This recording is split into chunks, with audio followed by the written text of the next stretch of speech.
सादर करणार आहे. आदरणीय मुख्याध्यापक, शिक्षक वर्ग आणि माझ्या मित्रमैत्रिणींनो, आज 27 फेब्रुवारी मराठी भाषा दिन. आपण हा मराठवाडा दिन का साजरा करतो बरं? 17 सप्टेंबर 1948 रोजी मराठवाडा निजामशाहीतून मुक्त होऊन भारतात विलीन झाला. त्यामुळे आपण मराठवाडा दिन साजरा करतो. महाराष्ट्र ही जिजाऊंच्या संस्कारांची, शिवाजींच्या शौर्याची आणि बाबासाहेबांच्या लेखणीची भूमी आहे. याच महाराष्ट्राची मातृभाषा मराठी आहे. मराठी भाषेचा वारस खूप समृद्ध आहे. आपल्या दैनंदिन जीवनात आपण आपल्या भावना व्यक्त करण्यासाठी मराठी भाषेचा वापर करतो. लहान मूल जेव्हा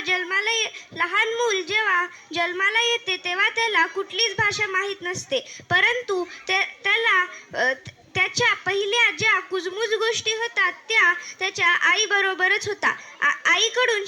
आईकडून मिळालेली ही भाषा आपल्या हृदयाच्या मंदिरात बसलेली असते. आपल्याला मराठी भाषेचा अभिमान वाटायला पाहिजे. मराठी भाषेचा आपल्याला वापर वाढवला पाहिजे. धन्यवाद.